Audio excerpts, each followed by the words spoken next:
നമസ്കാരം. Raf talks ഫുട്ബോളിലേക്ക് ഏവർക്കും സ്വാഗതം. ഇന്നലെ യുവേഫ യൂറോ കപ്പിൽ നടന്ന മത്സരത്തിൽ വമ്പന്മാരായ ജർമ്മനിക്ക് സമനില വഴങ്ങേണ്ടി വന്നിരുന്നു. സ്വിറ്റ്സർലൻഡ് ആയിരുന്നു അവരെ സമനിലയിൽ തളച്ചത്. രണ്ട് ടീമുകളും ഓരോ ഗോളുകൾ വീതം നേടുകയായിരുന്നു. മത്സരത്തിന്റെ 28ാമത്തെ മിനിറ്റിൽ തന്നെ സ്വിറ്റ്സർലൻഡ് ലീഡ് നേടുകയായിരുന്നു. പക്ഷേ മത്സരത്തിന്റെ ഏറ്റവും അവസാനത്തിൽ ജർമ്മനിയുടെ സൂപ്പർ താരമായ ഫുൾക്രഗ് അവരെ രക്ഷിച്ചെടുക്കുകയായിരുന്നു. മത്സരത്തിന്റെ ഏറ്റവും അവസാനത്തിൽ അദ്ദേഹം നേടിയ ഹെഡർ ഗോളാണ് ജർമ്മനിയെ തോൽവിയിൽ നിന്നും രക്ഷിച്ചത്. ഇതോടെ ഗ്രൂപ്പിൽ ഒന്നാമന്മാരായിക്കൊണ്ട് ജർമ്മനി പ്രീ ക്വാർട്ടർ പ്രവേശനം സാധ്യമാക്കിയിട്ടുണ്ട്. 7 പോയിന്റുള്ള ജർമ്മനി ഒന്നാം സ്ഥാനത്ത് ഫിനിഷ് ചെയ്തു. 5 പോയിന്റുള്ള സ്വിറ്റ്സർലൻഡ് ആണ് രണ്ടാം സ്ഥാനത്ത് ഫിനിഷ് ചെയ്തിട്ടുള്ളത്. എടുത്തു പറയേണ്ട പ്രകടനം ടോണി ക്രൂസിൻ്റെത് തന്നെയാണ്. കഴിഞ്ഞ 2 മത്സരങ്ങളിലും മികച്ച പ്രകടനം നടത്തിയത് ടോണി ക്രൂസ് ആണ്. ഈ മത്സരത്തിലും ആ പ്രകടനം അദ്ദേഹം തുടർന്നു എന്ന് പറയുമ്പോൾ ജർമ്മനിയുടെ മധ്യനിര അല്ലെങ്കിൽ ജർമ്മനിയുടെ നിയന്ത്രണം മുഴുവനും ടോണി ക്രൂസിന്റെ കാലുകളിലായിരുന്നു എന്ന് പറയേണ്ടി വരും.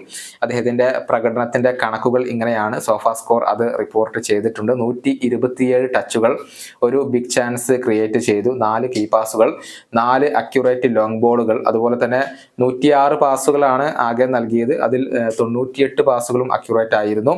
5 ഡ്യുവൽസ് വോൺ, 2 ഇന്റർസെപ്ഷൻസ്, അതുപോലെ തന്നെ 2 ടാക്കിളുകൾ. 8.2 ആണ് സോഫാ സ്കോർ റേറ്റിംഗ് വരുന്നത്. അതായത് മുന്നേറ്റത്തിലും പ്രതിരോധത്തിലും ഒരുപോലെ തിളങ്ങാൻ ടോണി ക്രൂസിന് സാധിച്ചിട്ടുണ്ട് എന്നുള്ളതാണ്. അദ്ദേഹത്തിന്റെ ആ ഒരു ഏറ്റവും കൂടുതൽ വരുന്ന കണക്കുകൾ കൂടി നോക്കാം. ഏറ്റവും കൂടുതൽ ടച്ചുകൾ നടത്തിയത് ഈ മത്സരത്തിൽ ടോണി ക്രൂസ് ആണ്. ഏറ്റവും കൂടുതൽ പാസുകൾ കംപ്ലീറ്റ് ചെയ്തതും ടോണി ക്രൂസ് ആണ്. ഫൈനൽ തേർഡിലേക്ക് ഏറ്റവും കൂടുതൽ പാസുകൾ 28 തവണ ടോണി ക്രൂസ് നൽകി. അതുപോലെ തന്നെ ഏറ്റവും കൂടുതൽ തവണ പൊസഷൻ വോൺ ചെയ്ത താരം ടോണി ക്രൂസ് ആണ്, 8 തവണ. ഏറ്റവും കൂടുതൽ ചാൻസുകൾ ക്രിയേറ്റ് ചെയ്ത താരം ടോണി ക്രൂസ് ആണ്, 4 തവണ.